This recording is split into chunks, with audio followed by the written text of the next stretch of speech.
সেই দিন আমার এখনো মনে আছে, আমি আমার মায়ের পায়ের কাছে গিয়ে পড়ে গিয়েছিলাম হাসপাতালে, বলেছিলাম মা গো আজ আমার বড় কষ্ট হচ্ছে। মা আমাকে বলেছিলেন বাবার এত কাঁদো কেন?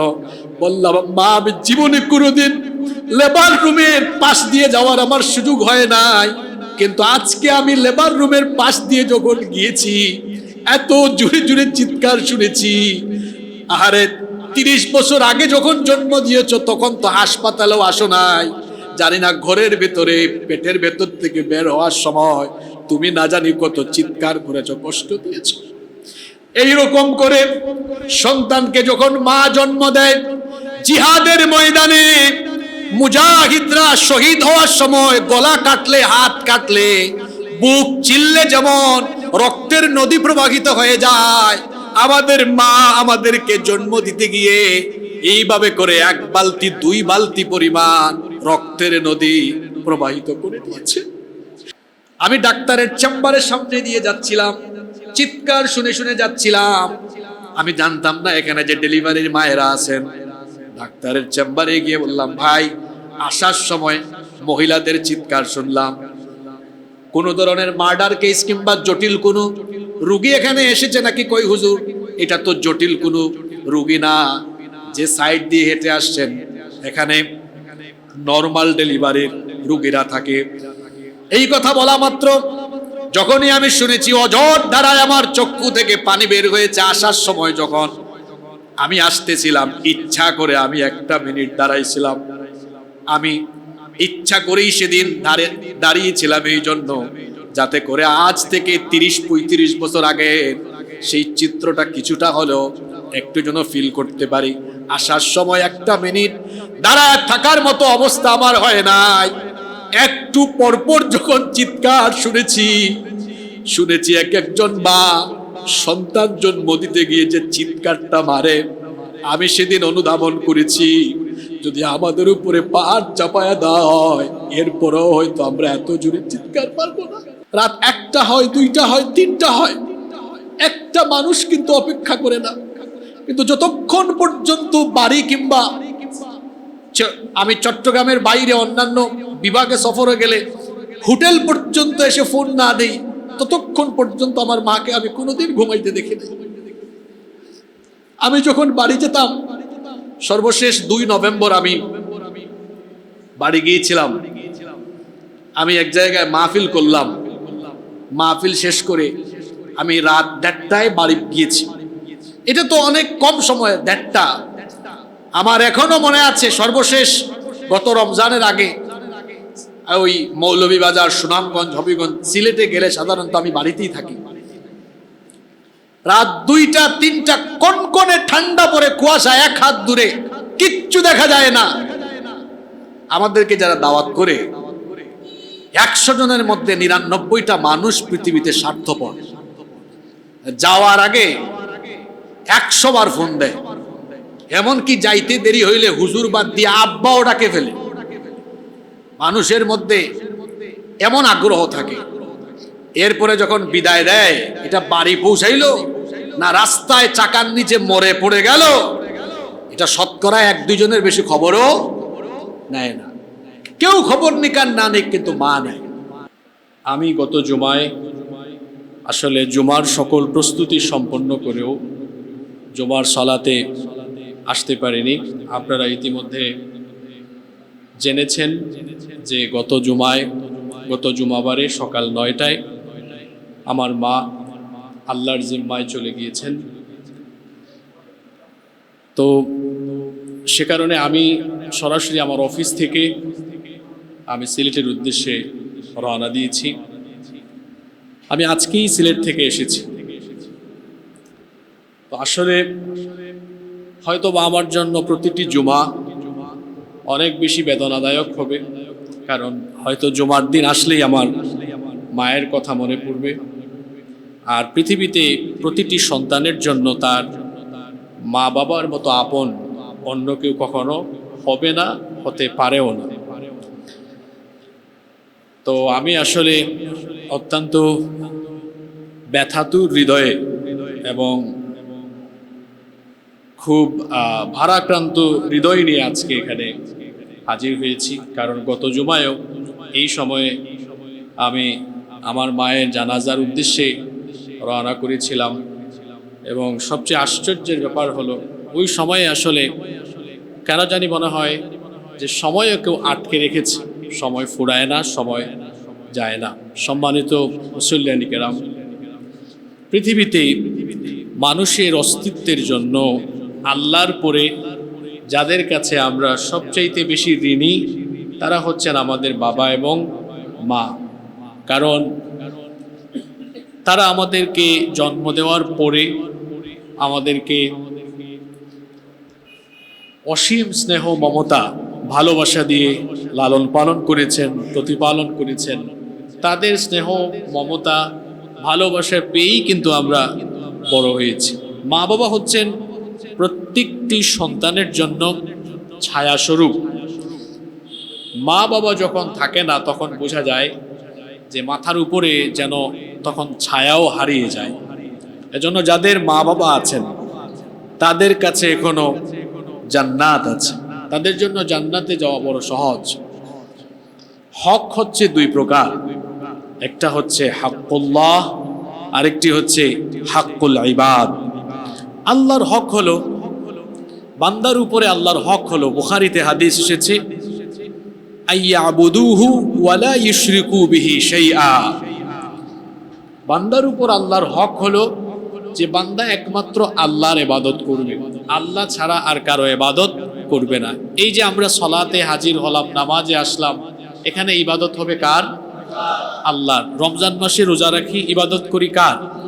আল্লাহর। একইভাবে আমরা হজে যাই, এখানে ইবাদত করি আল্লাহ। আল্লাহর ইবাদতে কেউ যদি গরিমসি করে কিংবা শয়তানের ওয়াসওয়াসায় কেউ যদি আল্লাহর ইবাদত থেকে গাফেল হয়, আল্লাহ তাআলার দয়ার পরিমাণ কিন্তু অনেক গুণ বেশি। বান্দা যখন তওবা করে আল্লাহ তাআলার রহমতের প্রত্যাশী হয়, আল্লাহ কিন্তু সেটা চাইলে মাফ করে দিতে পারেন। আল্লাহর হক, এটা আল্লাহর ইচ্ছা, তিনি চাইলে মাফ করে দিতে পারবেন।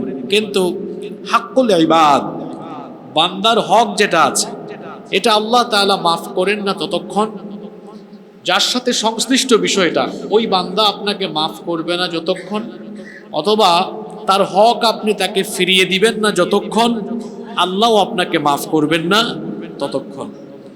মানুষের হকের ব্যাপারে সর্বপ্রথম যার হকের কথা আল্লাহ কোরআনে কারিমে বারবার বলেছেন, এবং মানুষের হকের মধ্যে যাদের হকের ব্যাপারে সবার আগে মানুষকে জিজ্ঞাসিত করা হবে, এবং যাদের হক এত গুরুত্বপূর্ণ, যাদের হক নষ্ট করলে জীবনের সব আমল বরবাদ হয়ে যায়, এবং যাদের সাথে বেয়াদবি করলে জাহান্নাম নিশ্চিত হয়ে যায়, তারা হচ্ছেন প্রত্যেক সন্তানের পিতামাতা। এজন্য মা বাবা বড় সেনসিটিভ জায়গা। আমি এই কথাটা সারা দেশে, এমনকি দেশের বাইরে যেখানে সুযোগ পাই, এই কথাটা আমি বারবার বলি যে পিতামাতা হচ্ছে সেনসিটিভ জায়গা। আমি কথাটা আবার বলছি, রসুল গুরুত্বপূর্ণ কথা 3 বার বলতেন। পিতামাতা হচ্ছেন সেনসিটিভ জায়গা। এখানে আপনার অসতর্কতাবশত যদি উঁচু গলায় কথা বলেন, অথবা আপনার আচার আচরণে কখনো মনকষ্ট দিয়ে দেন, অসৎ আচরণ করেন, বেয়াদবি করেন, তো আপনার সারা জীবনের নামাজ, রোজা, হজ, যাকাত, তাহাজ্জুদ, ইবাদত, বন্দেগী সব কিছু বরবাদ হয়ে যাবে, বাতিল হয়ে যাবে, জাহান্নাম নিশ্চিত হয়ে যাবে। কারণ পিতামাতা সন্তানের জন্য এত গুরুত্বপূর্ণ নিয়ামত, যেখানে আল্লাহর রাসূল বলেছেন পিতামাতা যার উপরে সন্তুষ্ট, আল্লাহও তার উপরে সন্তুষ্ট। সুবহানাল্লাহ। আব্দুল্লাহ ইবনে ওমর রাদিয়াল্লাহু আনহুমা এই হাদিসের বর্ণনাকারী সাহাবী। হাদিসটি তিরমিজি শরীফের মধ্যে বর্ণিত হয়েছে। আল্লাহর নবী বলেছেন, রিদার রাব্বি ফি রিদাল ওয়ালিদাইন ওয়া সাখাতুর রাব্বি ফি সাখাতিল ওয়ালিদাইন। আল্লাহর নবী বলেছেন, পিতামাতার সন্তুষ্টিতে আল্লাহ সন্তুষ্ট, পিতামাতার অসন্তুষ্টিতে আল্লাহ অসন্তুষ্ট। তার মানে হলো, যদি কেউ তার বাবা মাকে সন্তুষ্ট করতে পারে, আল্লাহ তাআলা তার উপর সন্তুষ্ট হয়ে যাবেন। আর কেউ যদি তার পিতামাতার সাথে বেয়াদবি করে, কোন সন্তানের উপরে যদি তার পিতামাতা নারাজ হয়ে যায়, ওই সন্তানের উপরে আমার আল্লাহ নারাজ হয়ে যান। এমনকি আপনার জান্নাতে যাওয়া কিংবা জাহান্নামে যাওয়া যাদের উপরে নির্ভর করে তারাও হচ্ছেন আপনার পিতামাতা। এজন্য আল্লাহর নবী বলেছেন, ইবনে মাজায় হাদিসটি বর্ণিত হয়েছে, আবু উমামা রাদিয়াল্লাহু আন এই হাদিসের বর্ণনাকারী সাহাবী, তিনি বলেছেন আল্লাহর রাসূল সাল্লাল্লাহু আলাইহি ওয়াসাল্লামকে এসে এক ব্যক্তি জিজ্ঞেস করলো, মা হাক্কুল ওয়ালিদাইনি আলা ওয়ালাদিহিমা, সন্তানের উপরে পিতামাতার হক কি? আল্লাহর নবী তখন বললেন, সাহাবী শোনো, হুমা জান্নাতুকা আও হুমা নারুকা, তোমার পিতামাতা তোমার জন্য জান্নাত অথবা তোমার পিতামাতা তোমার জন্য জাহান্নাম। এর মানে হলো পিতামাতার খেদমত করে তাদেরকে যদি খুশি করতে পারো, তাহলে তোমাকে খুশি হয়ে যিনি জান্নাত দিয়ে দিবেন, জোরে বলেন তিনি কে?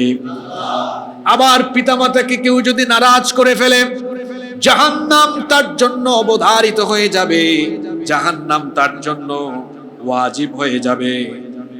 আল্লাহর কাছে পিতামাতার খেদমত, আল্লাহর কাছে এটা বড় দামি আমল, এটা বড় পছন্দনীয় এবং গুরুত্বপূর্ণ আমল।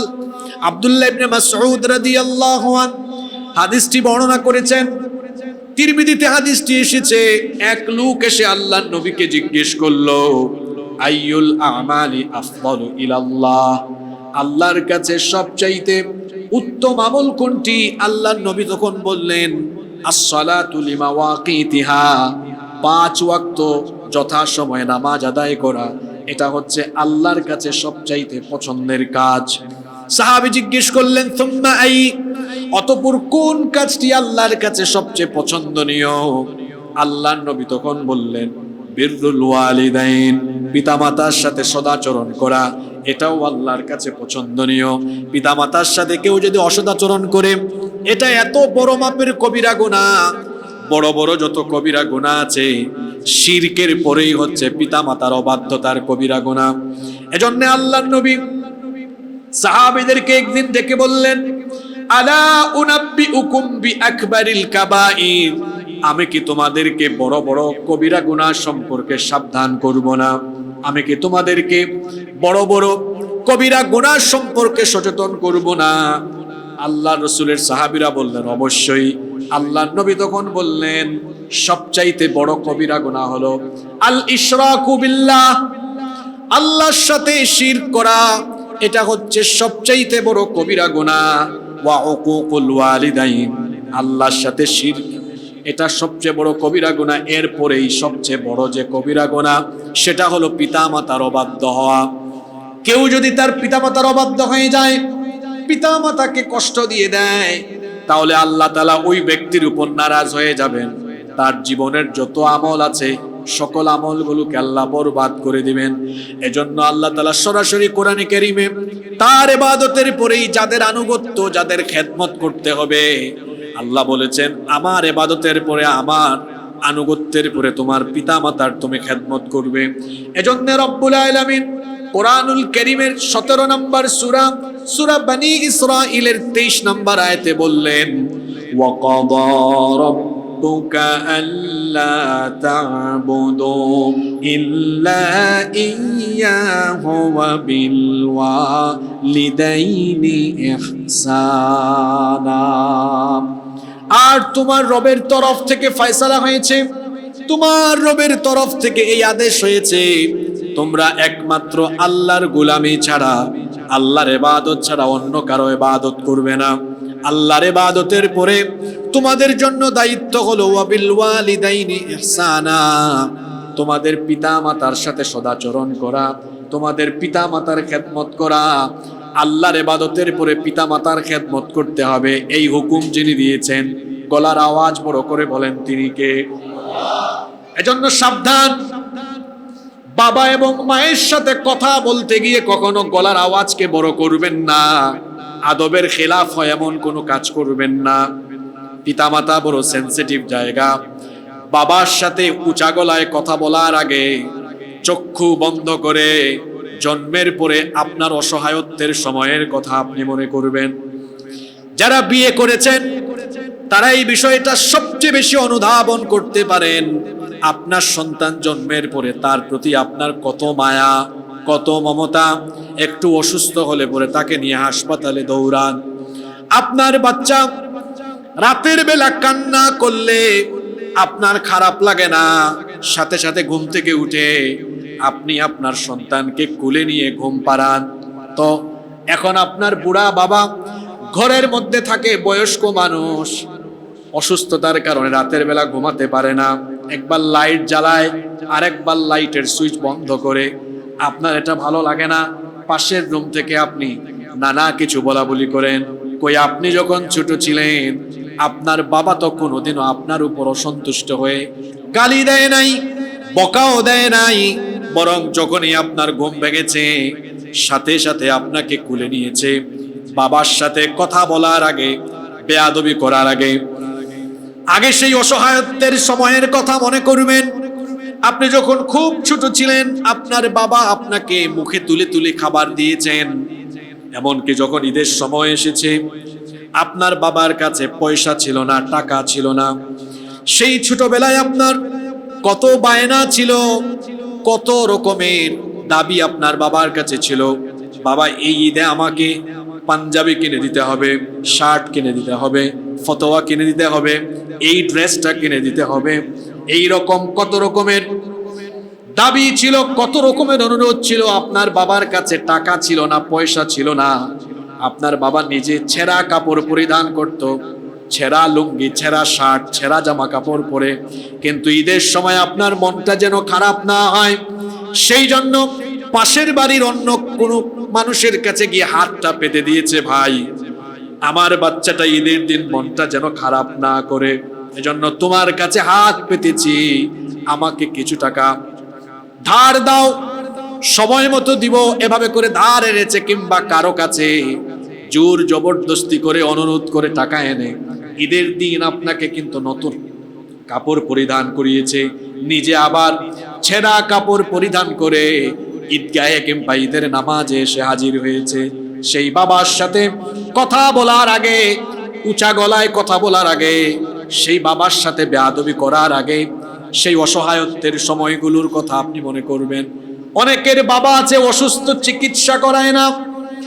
এইরকম অনেক নাফরমান সন্তানও কিন্তু আমাদের সমাজে কম বেশ আছে। দেখবেন 2 ভাই 3 ভাই আছে, বাবা অসুস্থ, এক ভাই আরেক ভাইয়ের মুখের দিকে তাকায়, কে চিকিৎসা করাবে, একটু অপেক্ষা করে দেখি বড় ভাই করায় কিনা, মেজো ভাই করায় কিনা, অথবা অন্য কেউ নিয়ে যায় কিনা, অপেক্ষা করে।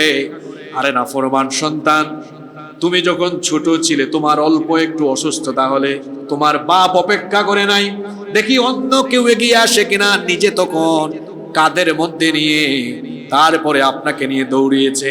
সেই বাবা আজকে বুড়া মানুষ, অসুস্থ হয়ে বিছানায় পড়ে আছে, আপনি একটু বাবার রুমে যান না, বাবার মাথায় একটু হাতও বুলান না। কি অবস্থা, কি নাফরমানি আপনার আরম্ভ হয়ে গেল। আল্লাহর নবী বলেছেন, খবরদার নিজের পিতাকে কষ্ট দিও না, কারণ তোমার পিতা তোমার জন্য অসহনীয় যন্ত্রণা কষ্ট সহ্য করেছেন। ছোটবেলা আমাদের বাবা, এখন আমরা যারা বিবাহিত, আমাদের যাদের সংসার হয়েছে, আমরা কত কষ্ট করি এগুলো এখন ফিল করবেন যখন আপনার বাবা আপনাকে লালন পালন ভরণ পোষণ করেছে। আপনার বাবাও মাথার ঘাম পায়ে ফেলে হয় চাকরি করেছে, ব্যবসা করেছে, যে কোনো কাজ করে আপনার লেখাপড়া শিখিয়েছে, আপনাকে মানুষের মতো মানুষ করেছে। আল্লাহর নবী বলেছেন, সেই বাবাকে কখনো কষ্ট দিও না। আর বাপের চাইতে মায়ের ব্যাপারে আরো বেশি সতর্কবার্তা দেওয়া হয়েছে। একবার এক সাহাবী নবীজির কাছে আসলেন, সবচাইতে বেশি সংখ্যক হাদিস যে সাহাবী বর্ণনা করেছেন তার নাম হচ্ছে আবু হুরায়রা রাদিয়াল্লাহু আনহু। তিনি বলছেন, জাআ রাজুলুন ইলা রাসূলিল্লাহি সাল্লাল্লাহু আলাইহি ওয়াসাল্লাম ফাকাল, এক লোক রাসূল করিম সাল্লাল্লাহু আলাইহি ওয়াসাল্লামের কাছে আসলো, এসে বলল, ইয়া রাসূলুল্লাহ, আমরা বলি সাল্লাল্লাহু আলাইহি ওয়াসাল্লাম, মান আহাক্কুন নাসি বিহুসনি সাহাবাতি, আমার কাছ থেকে উত্তম আচরণ পাওয়ার দিক থেকে কে সবচাইতে বেশি অগ্রগামী। অর্থাৎ মানুষের মধ্যে আমার কাছ থেকে কে সবচাইতে সুন্দর আচরণ পাওয়ার অধিকার রাখে? আল্লাহর নবী বললেন, উম্মুক, তোমার মা। সাহাবী দ্বিতীয়বার প্রশ্ন করলেন, সুম্মা মান, এরপরে কে? আল্লাহর নবী বললেন, উম্মুক। দ্বিতীয়বারও বললেন, তোমার মা। সাহাবী তৃতীয়বার জিজ্ঞেস করলেন, সুম্মা মান, অতঃপর কে? আল্লাহর নবী তৃতীয়বারও জবাব দিলেন, উম্মুক, তোমার মা। সাহাবী চতুর্থবার প্রশ্ন করলেন, সুম্মা মান, অতঃপর কে? আল্লাহর নবী চতুর্থবার বললেন, আবুকা, তোমার বাবা। প্রথম তিনবার আল্লাহর নবী মায়ের কথা বলেছেন, আর বাপের কথা চতুর্থবার বলেছেন। মায়ের কথা বললেন তিনবার, আর বাবার কথা বললেন কয়বার? সবাই বলেন কয়বার? প্রশ্ন হতে পারে, কি কারণে আল্লাহ তাআলা বাবার কথা কি কারণে আল্লাহর নবী মায়ের কথা তিনবার বললেন আর বাবার কথা একবার বললেন? এর কারণ হলো, পৃথিবীর মায়েরা এমন তিনটা যন্ত্রণা, এমন তিনটা কষ্ট সহ্য করে যা পৃথিবীর কোনো বাবা কিংবা পুরুষ মানুষের সহ্য করতে হয় না। এবং এই তিনটা যন্ত্রণা, তিনটা কষ্ট, এই কষ্ট হলো এমন, পৃথিবীতে এর চাইতে সীমাহীন কষ্ট আকাশের নিচে জমিনের উপর আর হতে পারে? কোন তিনটা কষ্ট মা সহ্য করলেন যা বাবা করেন নাই? এক নাম্বার হলো, মা একটানা কয়েক মাস কিংবা 10 মাস সন্তানকে পেটে ধারণ করেছেন। এটা পৃথিবীর কোনো বাবা করে নাই, এটা মা করেছেন। এটা মায়ের কষ্ট। এই কষ্টটা এত জটিল, এই কষ্টটা এত কঠিন। আল্লাহ তাআলা এই কষ্টের কথা কোরআনে কারীমের একাধিক আয়াতে এভাবে বলছেন। কোরআনে কারীমের 46 নম্বর সূরা সূরাতুল আহকাফের 15 নম্বর আয়াতে আল্লাহ বলছেন, وَوَصَّيْنَا الْإِنسَانَ بِوَالِدَيْهِ إِحْسَانًا। পৃথিবীর মানুষকে আমি ওসিয়ত করছি, নির্দেশ দিচ্ছি, তারা যেন তাদের পিতামাতার সাথে সদাচরণ করে, তারা যেন তাদের বাবা মার খেদমত করে। বাবা মার কথা বলার পরে আল্লাহ প্রসঙ্গ মায়ের দিকে নিয়ে গেলেন, বাপকে রেখে দিলেন। আল্লাহ আবার মায়ের কথা বলা শুরু করলেন। আল্লাহ বললেন, বিশেষ করে তোমার মায়ের কথা মনে রেখো। তার কারণ হলো, হামালাতুহু উম্মুহু কুরহা ওয়া ওয়াদাআতুহু কুরহা ওয়া হামলুহু ওয়া ফিসালুহু 30 শাহরা। বাপের প্রসঙ্গ রেখে আল্লাহ সরাসরি মায়ের দিকে চলে গেলেন। মায়ের প্রসঙ্গটা টেনে এনে আল্লাহ বললেন, তোমার মা তোমাকে বড় কষ্ট করে গর্ভধারণ করেছে, বড় কষ্ট করে তোমাকে দুধ পান করিয়েছে, বড় কষ্ট করে গর্ভধারণের পরে তোমাকে প্রসব করেছে। যে তিনটা কষ্ট মা সহ্য করেন, তিনটা কষ্টের কথা আল্লাহ এই আয়াতে বলে দিলেন। প্রথম কষ্ট হলো গর্ভধারণের কষ্ট, দ্বিতীয় কষ্টটা হলো সন্তান ডেলিভারির কষ্ট, 3 নম্বর কষ্টটা হলো একটানা 2 বছর দুধ পান করানোর কষ্ট। আচ্ছা বলেন তো দেখি, এই তিনটা কাজ বাবার না মায়ের? জোরে বলেন, বাবার না মায়ের? আপনাদের যে মেজাজ, পৃথিবীর বাপদের যে মেজাজ, আপনার সন্তান আপনার কুলে উঠে কখনো দুষ্টামি করলে আপনার রাগ ওঠে, আপনি বলেন মনটা চায় তোরে আছাড় মারি। কিন্তু মা এত কষ্ট সহ্য করেছেন, একটানা 10টা মাস আমরা সবাই মায়ের পেটের মধ্যে লাথি দিয়েছি, গুঁতা দিয়েছি। একটা দিনও আমাদের মা এটার জন্য বিরক্ত ফিল করে নাই, এটার জন্য তার কখনো খারাপ লাগে নাই, বরং নীরবে নীরবে চোখের পানি ছেড়েছে আর বলেছে, আল্লাহ আমার যত কষ্টই হোক না কেন, আমার সন্তানকে দুনিয়ার আলো বাতাস দেখাও। গর্ভধারণের এই কষ্টের কথা আল্লাহ কোরআনে এভাবে বলেছেন। কোরআনে কারীমের 31 নম্বর সূরা সূরা লুকমানের 14 নম্বর আয়াতে আল্লাহ বলছেন, وَوَصَّيْنَا الْإِنسَانَ بِوَالِدَيْهِ حَمَلَتْهُ أُمُّهُ وَهَنًا عَلَى وَهَنٍ وَفِصَالُهُ فِي عَامَيْنِ أَنِ اشْكُرْ لِي وَلِوَالِدَيْكَ ইলাইয়াল মাসির। আল্লাহ তাআলা বলছেন তোমার মা তোমাকে কিভাবে গর্ভধারণ করেছেন বান্দা শোনো। হামালাতহু উম্মুহু ওয়াহনান আলা ওয়াহনিন। আরবি ভাষা যারা জানেন তারা বুঝেন আল্লাহ এখানে কেমন শব্দ চয়ন করলেন। ওয়াহনান আলা ওয়াহনিন, কষ্টের কথা আল্লাহ বলেন নাই। আল্লাহ বলেছেন তোমার মা যে তোমাকে গর্ভধারণ করলেন এটা শুধু কষ্টের কাজ না, এটা হলো ওয়াহনান আলা ওয়াহনিন, এটা হলো কষ্টের উপরে কষ্ট। যেই কষ্টের কোনো সীমা নাই, যেই যন্ত্রণার কোনো সীমা নাই। এই যে শীতের দিন এখন চলে এসেছে, রাতের বেলা কম্বল গায়ে টেনে ব্ল্যাঙ্কেট গায়ে দিয়ে ঘুমাতে বড় আরাম লাগে, মজা লাগে। মায়ের সাথে বেয়াদবি করার আগে এই কথাগুলো ভাববেন। আমরা প্রত্যেকেই যখন আমাদের মায়ের পেটে ছিলাম, শীতের রাতগুলোতে আমাদের মা একটা রাতও তিনি আরাম করে ঘুমাইতে পারেন নাই। পেটের ভেতরে যখন সন্তান থাকে, সন্তান কিছুক্ষণ পর পর নড়াচড়া করে, হাত পা দিয়ে গুতাগুতি করে। অনেকে আছে বিয়ে শাদী করার পরেও মায়ের সাথে মেজাজ দেখায় কথা বলে। কপাল পোড়া সন্তান, বউয়ের সাথে যে এক বেডে ঘুমাও, তোমার বউ তো রাতের বেলা ঘুমায় না, তো তারে জিজ্ঞেস করো বউ কেন ঘুমায় না। মাঝে মাঝে বউ বিছানা থেকে উঠে ওয়াশরুমে গিয়ে বমি করে ঘুমাইতে পারে না। জিজ্ঞেস করেন স্ত্রী, প্রিয়তমা বউ ঘুমাও না কেন? ঘুমাবো, পেটের ভেতরে তো আপনার সন্তান একবার হাত দিয়ে গুঁতা দেয়, আর একবার পা দিয়ে গুঁতা দেয়। বউকে এত ভালোবাসে, সাথে সাথে বউয়ের মাথায় হাত বুলায় দেয়। কেন এটা ফিল হয় না? আহারে, আমি যখন আমার মায়ের পেটে ছিলাম, এইভাবে তো আমার মায়ের পেটও আমি লাথি দিয়েছিলাম, আমার মায়ের পেটেও আমি গুঁতা দিয়েছিলাম। এইভাবে করে 1 মাস নয়, এক টানা 8 মাস, 9 মাস, 10 মাস আমাদের মা আমাদেরকে পেটে নিয়েছে। একটা জীবন্ত মানুষ আর একটা জীবন্ত মানুষকে পেটে নিয়ে ঘোরাঘুরি করে। সাধারণ ব্যাপার না এটা, এটা আপনারা বুঝবেনই না, কারণ বাচ্চা তো আপনাদের পেটে আসে না, এটা বুঝার কোনো সক্ষমতাও আপনাদের নাই।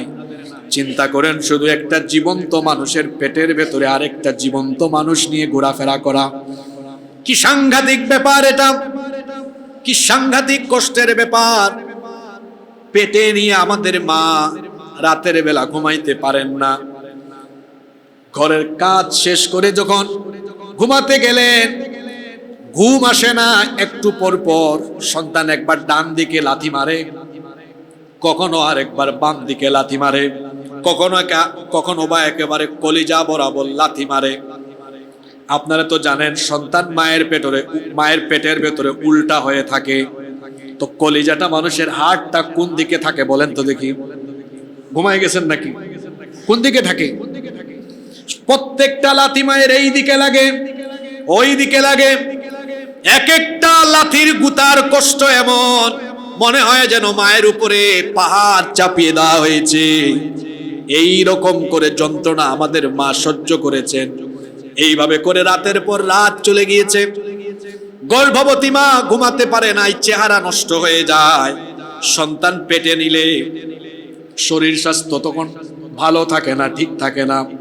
মায়ের তখন চেহারাটা পর্যন্ত নষ্ট হয়ে যায়। সারাটা রাত চলে গেল, মা এক ফোঁটা ঘুমাইতে পারলো না। নির্ঘুম রাত কাটলো চোখের পানি ছাড়তে ছাড়তে। আহারে, আমাদের মা এইভাবে করে কতটা রাত যে না ঘুমিয়ে ঘুমিয়ে আমাদেরকে পেটে নিয়েছেন, একমাত্র আল্লাহ ছাড়া এটা কেউ বলতে পারবে না। আবার সকাল হয়ে গেল, ফজরের পরে মা রান্নাঘরে ঢুকে গেলেন। রান্নাঘরে ঢুকে এবার কাজ কাম আরম্ভ করলেন। সবার জন্য নাস্তা বানালেন, সবাইকে নাস্তা দিলেন। মা ক্ষুধার্ত। এবার যখন নাস্তার প্লেটটা নিলেন, যখনই খাবার মুখে দিতে যাবেন, আমাদের মা খাইতে পারলেন না। বমি বমি ভাব হয়ে যায়, কারণ সন্তান তো গুতাগুতি এখনো করছে, খাবার খাইতে পারে না। খাবারের প্লেটটা রেখে দিয়ে মা আবারও রুমে চলে যায়, দরজা বন্ধ করে দেয়। নীরবে নীরবে কখনো চুপি চুপি কাঁদে, কখনো বা আবার ব্যথা সইতে না পেরে চিৎকার মেরে মেরে কাঁদে। এইভাবে করে 1 দিন আর 2 দিন নয়, আমাদের মা আমাদেরকে এইভাবে করে একটানা 10টা মাস আমাদের জন্য কষ্ট করেছেন। পেটে নিয়ে গর্ভধারণের যন্ত্রণা সহ্য করতে করতে করতে করতে অতঃপর যখন ডেলিভারির সময় চলে আসছে, প্রসবের সময় ঘনিয়ে এসেছে, সেই সময় সন্তান সম্ভবা নারীরা কত টেনশনে থাকেন। কারণ আমাদের সমাজে কত নারী সন্তান জন্মের সময় মারা যায়। তখন মা যিনি, তার মাথার মধ্যে ভিন্ন রকমের চিন্তা আসতে থাকে। আহারে, একটানা এতগুলা মাস সন্তানকে পেটে নিলাম, এখন যদি জন্ম হওয়ার আগেই পেটের ভেতর মারা যায় কিংবা হওয়ার সময় যদি অসুবিধা হয়, মা তখন চিন্তায় পড়ে যান, পেরেশানিতে পড়ে যান। ওই টাইমটাতে নামাজ পড়াও বড় কষ্ট। আরে আমাদের মা তখনও আল্লাহর দরবারে হাত তুলে বলেছেন, রব, এত কষ্ট করে এতগুলো মাস আমার সন্তানকে পেটে ধারণ করলাম, এখন এই ডেলিভারির সময়ে আমার সন্তানকে জন্ম দিতে গিয়ে যদি মরণ হয়, আমার মরণ দিয়ে দিও, কিন্তু আমার সন্তানটাকে তুমি বাঁচিয়ে রাখি। ইনি হচ্ছেন সেই মা।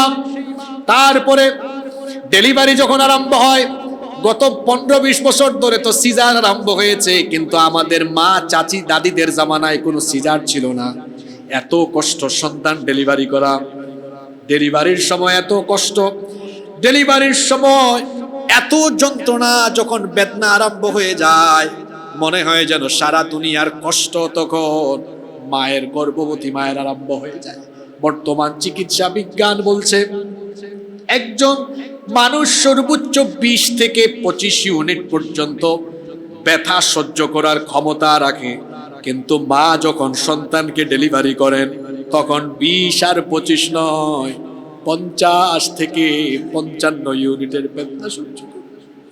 চিন্তা করেন, যেখানে 25-এর উপর চলে গেলে মানুষ মারা যাওয়ার অবস্থা হয়ে যায়, সেইখানে আমাদের মা কিভাবে করে 50 আর 55 পর্যন্ত মারাত্মক এই যন্ত্রণা সহ্য করেছেন, এটা মা ছাড়া কেউ বুঝবে না। শুধু কি তাই, একজন মা সন্তানকে ডেলিভারি করতে গিয়ে তার এত কষ্ট হয়। আমি আমার জীবনে 2-3 বার লেবার রুমের পাশ দিয়ে যাওয়ার নসিব হয়েছিল। আপনারা তো অনেকে লেবার রুম জানেন, ওই যে হাসপাতালে থাকে যেখানে নরমাল ডেলিভারি হয়। 2-3 বার আমার যাওয়ার সুযোগ হয়েছিল, লেবার রুমের পাশ দিয়ে হেঁটে যাওয়ার আমার সুযোগ হয়েছিল। সাধারণত ডাক্তাররা ওইদিকে কাউরে যাইতে দেয় না। 2-3 বার আমার খুব কাছের রোগী ছিল, ডাক্তারের সাথে কথা বলার জন্য চেম্বারে যাচ্ছিলাম। যাওয়ার সময় আমি আর্তনাদ শুনলাম, ফরিয়াদ শুনলাম। ডাক্তারকে জিজ্ঞেস করলাম, এত জুড়ে জুড়ে চিৎকার দেয় কারা? আপনারা জানেন ওই লেবার রুমগুলোতে সাধারণ মানুষের যাতায়াত নিষিদ্ধ। আমার খুব কাছের রোগী ছিল, আমি ডাক্তারের চেম্বারের সামনে দিয়ে যাচ্ছিলাম, চিৎকার শুনে শুনে যাচ্ছিলাম। আমি জানতাম না এখানে যে ডেলিভারির মায়েরা আছেন। ডাক্তারের চেম্বারে গিয়ে বললাম, ভাই, আসার সময় মহিলাদের চিৎকার শুনলাম, কোন ধরনের মার্ডার কেস কিংবা জটিল কোনো রোগী এখানে এসেছে নাকি? কই হুজুর, এটা তো জটিল কোনো রোগী না, যে সাইড দিয়ে হেঁটে আসছেন এখানে নরমাল ডেলিভারির রোগীরা থাকে। এই কথা বলা মাত্র যখনই আমি শুনেছি, অঝট ধারায় আমার চক্ষু থেকে পানি বের হয়েছে। আসার সময় যখন আমি আসতেছিলাম, ইচ্ছা করে আমি 1 মিনিট দাঁড়াইছিলাম। আমি ইচ্ছা করেই সেদিন দাঁড়িয়েছিলাম এই জন্য, যাতে করে আজ থেকে 30-35 বছর আগে সেই চিত্রটা কিছুটা হলেও একটু যেন ফিল করতে পারি। আসার সময় 1 মিনিট দাঁড়ায় থাকার মতো অবস্থা আমার হয় নাই। একটু পরপর যখন চিৎকার শুনেছি একজন মা সন্তান জন্ম দিতে গিয়ে যে চিৎকারটা মারে, আমি সেদিন অনুধাবন করেছি, যদি আমাদের উপরে পাহাড় চাপায়া দেওয়া হয়, এরপরও হয়তো আমরা এত জোরে চিৎকার পারবো না। সেই দিন আমার এখনো মনে আছে, আমি মামার মায়ের পায়ের কাছে গিয়ে পড়ে গিয়েছিলাম হাসপাতালে। বলেছিলাম, মা গো, আজ আমার বড় কষ্ট হচ্ছে। মা আমাকে বলেছিলেন, বাবার এত কাঁদো কেন? বললাম, মা, আমি জীবনে কোনোদিন লেবার রুমের পাশ দিয়ে যাওয়ার আমার সুযোগ হয় নাই, কিন্তু আজকে আমি লেবার রুমের পাশ দিয়ে যখন গিয়েছি, এত জোরে জোরে চিৎকার শুনেছি। আরে 30 বছর আগে যখন জন্ম দিয়েছ তখন তো হাসপাতালেও আসো নাই, জানি না ঘরের ভেতরে পেটের ভেতর থেকে বের হওয়ার সময় তুমি না জানি কত চিৎকার করেছো, কষ্ট দিয়েছো।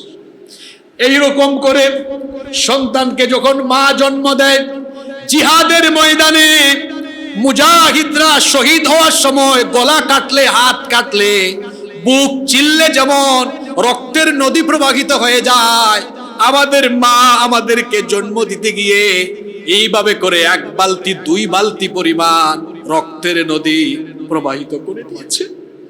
এই জন্য আল্লাহ কুরআন শরীফে বলেছেন, খবরদার বান্দা, তোমার মা তোমাকে যন্ত্রণার পর যন্ত্রণা সহ্য করে গর্ভধারণ করেছেন, এরপরে তোমার মা তোমাকে ডেলিভারি করেছেন, তোমাকে জন্ম দেওয়ার পরে এরপরে তোমার মায়ের কষ্টের শেষ নাই। এবার 3 নাম্বার সেই কষ্ট শুরু হয়ে গেল। 3 নাম্বার সেই কষ্টটা হলো মা সন্তানকে বুকের দুধ, একটানা 2টা বছর বুকের দুধ পান করিয়েছেন। যখনই সন্তান, আপনার তো কোনো ভাষাই নাই, তখন কথাও বলতে পারেন না, শুধু অল্প একটু কান্না করলেই মা এরপরে বুকে এসে জড়ায় ধরে বুকের দুধ পান করায়। আর ওই সময়গুলোতে মা এত কষ্ট সহ্য করেছে, এত যন্ত্রণা সহ্য করেছে। আপনারা বাবার জাত, আপনাদের হাতের মধ্যে পায়খানার গন্ধ লাগে, আপনারা খাবার খেতে বসলে, আপনারা এমন কেউ যদি খাবার খেতে বসলে পাশে পায়খানা করে, বাচ্চা পায়খানা করে, আপনি খাইতে পারেন না, উঠে চলে যান, অথবা বলেন পায়খানা সাফ করে, এটার গন্ধ লাগে। কিন্তু আহারে আমাদের মা, আমরা ছোটবেলায় মায়ের কুল জুড়ে আমরা পেশাব করেছি, পায়খানা করেছি, এমনকি মা যখন খাবার খেতে বসেছে তখনও পায়খানা করেছি, মা খাবারের প্লেটটা রেখে পায়খানা সাফ করেছে, কিন্তু মায়ের হাতে পায়খানার গন্ধ লাগে। সেই মা এইভাবে করে কষ্ট আর যন্ত্রণা সহ্য করে করে আমাদেরকে তারপরে বড় করে তুললেন। সীমাহীন যন্ত্রণা, সীমাহীন কষ্ট, এত যন্ত্রণা পৃথিবীর কোনো মানুষ সহ্য করতে পারে না। আপনি রাতের বেলা পেশাব করে দিতেন। এই যুগে প্যাম্পাস বের হয়েছে। আমরা যখন ছোট ছিলাম আমাদের জামানায় এগুলা ছিল না। 40টা 50টা কাঁথা রাখা লাগতো, একবার পেশাব করে কাঁথা ভিজায় আরেকটা কাঁথা দেয়। কি বলেন, যাদের বয়স 30-40 হয়েছে, আমাদের জামানায় প্যাম্পাস ছিল? কথা বলেন না কেন, ছিল? সন্তান যখন একবার পেশাব করেছে, এত বেশি পেশাব করেছে, ডান পাশটা ভিজায় ফেলেছে, মা সাথে সাথে ঘুম থেকে উঠে ডান পাশে আরেকটা কাঁথা চেঞ্জ করেছে, ওইটাও ভিজায় দিয়েছে। মা এবার সন্তানকে বাম পাশে এনেছে, কিছুক্ষণ পর এবার বাম পাশটাও ভিজায় ফেলেছে। মা এবার চিন্তা করলো সন্তানকে কোন জায়গায় শোয়াবো। ডান পাশও ভিজায় দিয়েছে, বাম পাশও ভিজায় দিয়েছে, কোথায় এবার শোয়াবো। মা চিন্তা করলো যেই জায়গাটাতে আমি শুয়ে আছি ওই জায়গাটা তো এখনো উষ্ণ আছে, শুকনা আছে। মা তখন ওই পেশাব করা জায়গায় নিজে চলে যায়। শীতের রাতে পেশাব করা জায়গায় মা নিজে ঘুমায়, এরপরে সন্তানকে তার উষ্ণ আর শুকনা জায়গায় ঘুম পাড়ায়। কিছুক্ষণ পরে যখন ওই জায়গাটাও সন্তান ভিজায় ফেলে, মা চিন্তা করে এখনো ফজর হতে আরো 1 ঘন্টা বাকি আছে, সন্তানকে কোথায় ঘুম পাড়াবে। আমাদের জনম দুঃখিনী মমতাময়ী মা তখন বাচ্চাকে কষ্ট দেয় নাই, নিজে পেশাব করা জায়গায় শুয়ে সন্তানকে বুকের উপর নিয়ে সারাটা রাত বুকের উপরে ঘুম পাড়িয়েছে। এইভাবে করে আমাদের মা কষ্ট, দুঃখ, যন্ত্রণা সহ্য করে করে তিল তিল করে আমাদেরকে বড় করে তুলেছেন। আপনি যখন বড় হয়েছেন তখনও কিন্তু আপনার মায়ের কষ্টের শেষ হয় না। দেখবেন আপনি যখন বাসার বাইরে থাকবেন, আপনার জন্য সবচেয়ে বেশি যিনি টেনশন করবেন তিনি হলেন আপনারা বাড়ির বাইরে গেলে সবচেয়ে বেশি টেনশন কে করে বলেন তো? এখানে আমার সামনে যারা বসে আছেন, আপনারা যারা বিদেশে থাকেন, দেশের বাইরে থাকেন, প্রবাসীদের কষ্ট দেশের মানুষরা কিন্তু বুঝে না। এরা মনে করে প্রবাসে যারা আছে বহু আরামে আছে, অনেক টাকা পয়সা কামায়, প্রবাস জীবনটা এত কষ্টের, টাইম মেনটেন করে সেখানে কাজ করতে হয়, ঘুমাইতে হয়, আজে বাজে সময় নষ্ট করার কোনো সুযোগ থাকে না। ডিউটি করে এসে নিজের রান্নাটা নিজে করে খায়, নিজের সব কাজ নিজে করে খায়। বাংলাদেশে আসার আগে কয়েক মাস কষ্ট করে করে টাকা জমায়, তারপরে শপিং করে যখন এয়ারপোর্টে এসে নামে, আপনার স্ত্রী, সন্তান, ভাই বোন সবাই বেল্টের দিকে তাকায় থাকে, কোন সময় লাগেজ আসবে। অথবা এয়ারপোর্টে সবাই যদি নাও যায়, আপনি বাড়িতে যখন যাবেন, আপনি যখন গাড়ি থেকে লাগেজ নামাবেন, সবার নজর দেখবেন লাগেজের দিকে। একমাত্র আপনার মায়ের নজর থাকে আপনার শুকনা মুখের দিকে। আপনার পরিবারের সবাই বলে, আপনার ভাই বলে, ভাই আমার জন্য মোবাইলটা আনছো কিনা, আপনার বোন বলে আমার জন্য গহনা আনছো কিনা, আপনার বাচ্চারা বলে আমার জন্য যা যা লিস্ট করে দিয়েছিলাম আনছো কিনা। সবাই এইরকম ব্যাগের দিকে তাকায় আর ভাবে সবকিছু আনছে কিনা। আর মা আপনাকে দেখা মাত্রই বলে, আমার ছেলেটা কয় ঘন্টা খায় না, আগে তারে খাওয়া। এই হচ্ছে মা। শুধু তাই নয়, আপনি যখন বাসার বাইরে থাকবেন, আপনি গভীর রাত পর্যন্ত যদি বাড়ি আসতে আপনার লেট হয়, আপনি দেখবেন সবাই ঘুমায় যায়, কেউ অপেক্ষা করে না, একটা মানুষ টেনশনও করে না। কিন্তু একজন পাবেন যার চোখে কোনো ঘুমই আসে না। তিনি কে? জোরে বলেন, তিনি কে? তিনি একটু পর ফোন দেন। আমি আমার মায়ের কথা বলি। আপনারা জানেন, আমি গত 10-11 বছর ধরে সারা বাংলাদেশে কথা বলি। রাত 1টা হয়, 2টা হয়, 3টা হয়, একটা মানুষ কিন্তু অপেক্ষা করে না। কিন্তু যতক্ষণ পর্যন্ত বাড়ি কিংবা আমি চট্টগ্রামের বাইরে অন্যান্য বিভাগে সফরে গেলে হোটেল পর্যন্ত এসে ফোন না দেই, ততক্ষণ পর্যন্ত আমার মাকে আমি কোনোদিন ঘুমাইতে দেখি নাই। আমি যখন বাড়ি যেতাম, সর্বশেষ 2 নভেম্বর আমি বাড়ি গিয়েছিলাম। আমি এক জায়গায় মাহফিল করলাম। মাহফিল শেষ করে আমি রাত 1:30টায় বাড়ি গিয়েছি। এটা তো অনেক কম সময়, 1:30টা।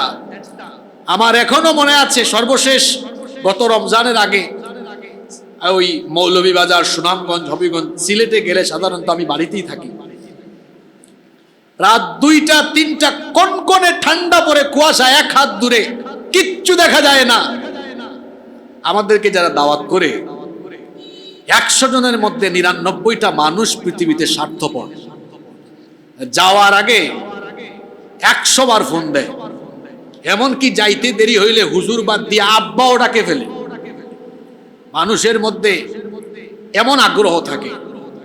এরপরে যখন বিদায় দেয়, এটা বাড়ি পৌঁছাইলো না রাস্তায় চাকার নিচে মরে পড়ে গেল, এটা শতকরা 1-2 জনের বেশি খবরও নেয় না। কেউ খবর নিকার না নেই, কিন্তু মা নেয়। বাড়ি গেলে দেখা যায়, শুধু আমি আমার কথা কেন বলবো, আপনারাও মিলাবেন, যাদের মা আছে দেখবেন রাত 2টা 3টা পর্যন্ত বাড়িতে সবাই ঘুমায় থাকে। কিন্তু আপনি দেখবেন কনকনে ঠান্ডায় বাড়ি গিয়ে দেখবেন আপনার মা না ঘুমায়া এই দরজার মধ্যে কনকনে ঠান্ডার মধ্যে এতিমের মতো দাঁড়ায় তারা অপেক্ষা। আল্লাহ বলছেন, সেই মা এবং বাবাকে কষ্ট দিও না। বিশেষ করে আল্লাহ তাআলা মা বাবার বার্ধক্যের কথা বললেন, ইম্মা ইয়াবলুগান্না ইনদাকাল কিবারা আহাদুহুমা আও কিলাহুমা ফালা তাকুল লাহুমা উফফিন ওয়ালা তানহারহুমা وَقُلْ لَهُمَا قَوْلًا كَرِيمًا। আল্লাহ তাআলা বলছেন, তোমার পিতামাতা 2 জন অথবা তাদের কোনো একজন যখন বার্ধক্যে চলে যায়, ফালা তাকুল লাহুমা উফ, বিরক্ত হয়ে তোমার মা বাপকে উফ শব্দ পর্যন্ত বলো না। কেন আল্লাহ বার্ধক্যের বয়সের কথা বললেন? কারণ মানুষ যখন বুড়ো হয়ে যায়, তখন মানুষ আবার শিশুর মতো হয়ে যায়। এজন্য আল্লাহ বার্ধক্যের কথা বলেছেন। বুড়া বয়সে মা বাবা আপনার কষ্ট হয়ে মনে অনেক কথা বা আচরণ দেখাতে পারে, আল্লাহ বলছেন তখন তুমি তোমার পিতা মাতাকে বিরক্ত হয়ে উফ শব্দ বলো না, এমনকি ওয়ালা তানহারহুমা, ধমক দিও না, ধমকের স্বরে কথা বলো না। আমরা বললাম আল্লাহ কি করে আমরা আমাদের আব্বা আম্মার সাথে কথা বলবো আপনি শিখিয়ে দেন। আল্লাহ বললেন ওয়াকুল লাহুমা কওলান কারীমা, সবচেয়ে সম্মানের ভাষায়, ভদ্র ভাষায় মা বাবার সাথে কথা বলো। পিতা মাতার সাথে যদি একদিন গলার আওয়াজ বড় করে কথা বলেন, মনে রাখবেন আপনার সারা জীবনের সমস্ত আমল বরবাদ হয়ে যাবে। আমরা মাঝে মাঝে বিভিন্ন জায়গায় যাই, অনেকে বলে হুজুর মেজাজ ঠিক রাখতে পারি না, আমার মা এটা এটা করে, বেইনসাফি কথাবার্তা অনেক সময় বলে ফেলে। কিসের বেইনসাফি কথাবার্তা? আল্লাহ তো কোরআন শরীফে বলেছেন তোমার মা তোমার বাপ যদি কাফের হয় তুমি সন্তান হিসাবে আওয়াজ করতে পারবা না, একদম চুপ। ওয়াসাহিবহুমা ফিদ দুনিয়া মারুফা, পৃথিবীতে দুনিয়ায় তোমার মা বাবার সাথে তুমি সদাচরণ করো, খেদমত করো। হুকুমটা কার? আসমা বিনতে আবি বকর, তিনি এসে বলছেন ইয়া রাসূলুল্লাহি সাল্লাল্লাহু, আমার মা মুশরিকা, এখনো ইসলাম গ্রহণ করেনি, আমি কি আমার মায়ের খেদমত করব? আল্লাহর রাসূল বললেন অবশ্যই খেদমত করবে। তোমার মা কাফিরা হলেও মুশরিকা হলেও তুমি তার খেদমত করবে। পিতামাতার খেদমতের এত দাম। এক সাহাবী এসে বলেছেন আমি আপনার সাথে যুদ্ধে যাব, জিহাদে যাব, কারণ তরবারির ছায়ার নিচে আল্লাহর জান্নাত। আল্লাহর নবী তাকে জিজ্ঞেস করলেন হাল্লাকা মিন উম্মিন, তোমার কি মা আছে? সাহাবী বললেন হ্যাঁ আমার মা আছে। আল্লাহ রাসূল বললেন তুমি বাড়ি যাও, তোমার মায়ের খেদমত করো, কারণ তোমার মায়ের পায়ের তলায় আল্লাহর জান্নাত রয়েছে। সুবহানাল্লাহ, মায়ের পায়ের তলায় আল্লাহর জান্নাত রয়েছে। আপনার নামাজ, আপনার ইবাদত, আপনার সমস্ত নেক আমল বরবাদ হয়ে যাবে যদি আপনার পিতামাতা আপনার উপর নাখোশ হয়ে যান। কেবলমাত্র এক জায়গায় মা বাবার কথা মানা যায় না। কয় জায়গায় মানা যায় না? আল্লাহ বলছেন ওয়া ইন জাহাদাকা আলা আন তুশরিকা বিমা লাইসা লাকা বিহি ইলমুন ফালা তুতি'হুমা, তোমার পিতামাতা যদি তোমাকে শিরকের কথা বলে অথবা যেই বিষয়ে তোমার কোনো জ্ঞান নেই এমন বিষয়ে কথা বলে অথবা আল্লাহর অবাধ্যতার কথা বলে, ফালা তুতি'হুমা, এই জায়গায় আব্বা আম্মার কথা মানবে না। মনে করেন কোন মা তার মেয়েকে বলছে তুমি পর্দা করতে পারবা না, এরকম অনেক পরিবার আছে না? মা বাপ বেপর্দা থাকে, মেয়ে পর্দা করে, মা বলে তুমি আমার মতো চলো। এই যে হুকুমটা করলো এটা আল্লাহর আনুগত্যের না অবাধ্যতার? এইসব জায়গায় আম্মা আব্বার কথা মানা যাবে না। এছাড়া পিতামাতা যদি কাফের হয়, জালেম হয়, আল্লাহ বলেছেন তোমার আব্বা আম্মার কি করো? খেদমত করো। এখন অনেকে বিশেষ করে বিয়ে শাদীর পরে অনেকে নবাবজাদা হয়ে যায়। পিতামাতাকে যারা অসম্মান করে, আল্লাহ আপনাদের সামনে লক্ষ লক্ষ মানুষের সামনে কথা বলাবেন, এটা আল্লাহর সিদ্ধান্ত। এই জন্য হয়তো আল্লাহ তাআলা নিজের চোখে এগুলা দেখাচ্ছেন অল্প বয়সে। আমি আমার নিজের চোখে আল্লাহ আমাকে দেখিয়েছেন, এমন কিছু সন্তানদেরকে দেখেছি যারা পিতামাতার খেদমত করে নাই, ভিক্ষা করেও খাইতে পারে না, খাবারের রিজিক নাই, হায়াতের রিজিক নাই, উপার্জনের মধ্যে বারাকা নাই, সমস্ত বরকত আল্লাহ তুলে নেন। এমনও সন্তান আছে, এই এলাকায়ও থাকতে পারে। যদি একাধিক ভাই থাকে তারা ঘরে বসে মিটিং করে। কি মিটিং করে? কয় ভাই চলো আমরা আব্বা আম্মাকে ভাগাভাগি করে খাওয়াই। অনেক ঘর আছে কিন্তু মা এক মাস এই ছেলের ঘরে, আরেক মাস আরেক ছেলের ঘরে থাকে। কি বলেন? এরকম আছে না নাই? ভাগাভাগি করে। তিন ভাই একবার বসছে মিটিংয়ে বসছে, বসে বলতেছে কি, বড় ভাই বলতেছে আমি এক মাস খাওয়াই, মেজো ভাই তুমি এক মাস খাওয়াও না, ছোট ভাই তুমি আরেক মাস খাওয়াও। তিনজনে ভাগ করে নিছে, এক মাস করে কত? কি বেকুব নাফরমান ছেলে, চিন্তা করেন তো। ছোটবেলায় আপনাকে লালন পালন করতে গিয়ে আপনার মা বাপ এভাবে কি ভাগাভাগি করেছে? কথা বলেন না কেন? ভাগাভাগি করেছে? মেজো ভাই বলে না 1 মাস কেন, 4 মাস করে ভাগাভাগি করি। 3 4 কত? 12। আরেকজন কয় না ভাগাভাগি দরকার নাই, আমারই দিয়ে দেন, আমি একবারে দেখাশোনা লালন পালন চিকিৎসা যা লাগে সব করব, দাবি করি। তা হেরা আবার মনে করে তারা জিতে গেছে। মা বাপের জন্য যারা খরচ করে না, এদের মতো কপালপুরা সন্তান পৃথিবীতে আর হতে পারে। যারা পিতামাতাকে ভাগ করে, পিতামাতাকে যারা ভাগ করে, এদের মতো নাফরমান পৃথিবীতে আর হতে পারে। কিসের ভাগ করেন আপনি? আপনার বলা উচিত ছিল আমরা একাধিক ভাই থাকলে আমরা পিতামাতাকে ভাগাভাগি করব না, বরং পিতামাতার খেদমতের ব্যাপারে আমরা প্রতিযোগিতা করব। ভাগাভাগি আর প্রতিযোগিতা কি এক জিনিস? যেটা বলেন এক জিনিস। একাধিক ভাই আছেন তো খাবার খাইতে বসেন না কেন এইভাবে যে আলাদা আলাদা পরিবার হয়েছে ঠিক, কিন্তু মাকে আলাদা একটা ঘর দিব, আর খাবারের টাইমে সবাই খাবারের প্লেট নিয়ে খাবার নিয়ে মায়ের সামনে আসবে, এসে মাকে খাওয়াবো, মার সাথে খাবো। ছোটবেলায় আপনাকে খাওয়াইছে কি?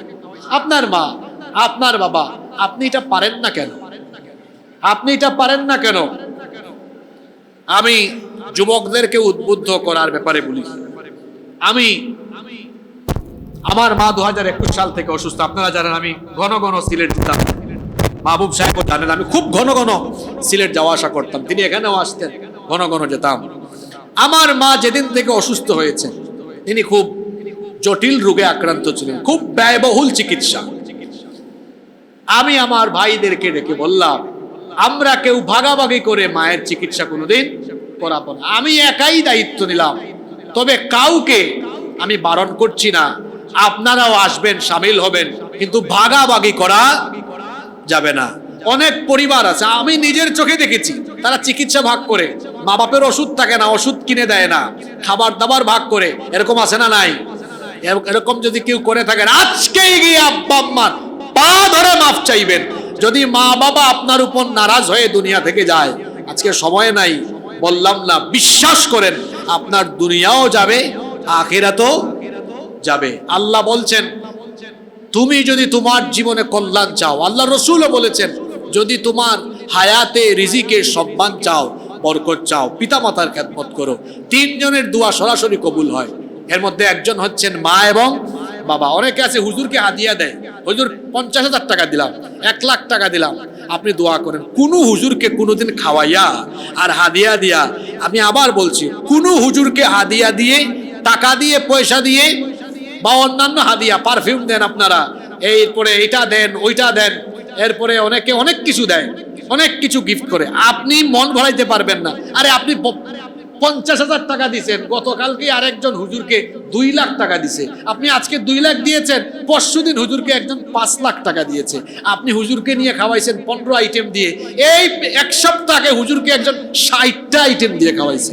হুজুরকে খাওয়াইয়া দাওয়াইয়া হাদিয়া দিয়া পেট ভরাইতে পারবেন না, কিন্তু আপনি আপনার মাকে একদিন শুধু মুখে তুলে খাওয়াই দিয়েন, আল্লাহর আরশ আপনার উপর খুশি হয়ে যাবে। যারে খাওয়ানো দরকার তারে খাওয়াবেন। ছোটবেলায় আপনার বাবা মা আপনার জন্য আলাদা ব্যাগে করে অনেক কিছু আনতো না? কয়দিন আপনি নিয়ে গিয়েছেন বলেন? আলাদা ব্যাগ নিয়েছেন যে বাবা এটা আপনার জন্য, মা এটা আপনার জন্য। ছোটবেলায় আপনাকে আপনার বাবা মা ঘুম পাড়িয়েছে, এখন কয়দিন আপনার বাবা মাকে আপনি ঘুম পাড়ান বলেন? এই কথাগুলো আমি সারা দেশে বলি, যুবকদেরকে বলি, যাদের ঘরে মা বাপ আছে আগে মা বাপকে ঘুম পাড়াবেন, এরপরে নিজে ঘুমাবেন। আপনার পিতামাতার মাথা টিপে দিবেন, হাত টিপে দিবেন, পা টিপে দিবেন। একবার যদি খালি সন্তুষ্টি নিয়ে ঘুমায়, আল্লাহ দুনিয়া আখিরাতে আপনার জন্য তার বরকত, রহমত এবং নাজাতের দরজা করে দেন। সুবহান আল্লাহ তাআলা আমাদেরকে আমাদের পিতামাতার চক্ষু শীতলকারী সন্তান হওয়ার তৌফিক দান করেন। যাদের পিতামাতা দুনিয়া থেকে চলে গিয়েছেন, আল্লাহ তাআলা তাদের পিতামাতাকে মাফ করে দেন। যাদের পিতামাতা আছেন, আল্লাহ তাআলা তাদের পিতামাতাকে নেক হায়াত দারাজ করে দেন। এর পাশাপাশি আমি সবাইকে অনুরোধ করব, যাদের পিতামাতা আছেন বেশি বেশি খেদমত করেন। আব্বা আম্মার খেদমত করতে পারা এটা পিতামাতার, এটা সন্তানের জন্য সৌভাগ্যের ব্যাপার। নেয়ামতের ব্যাপার। আল্লাহ তাআলা আমাদেরকে কথাগুলোর উপরে আমল করার তৌফিক দান করেন, আমরা সবাই বলি আমিন।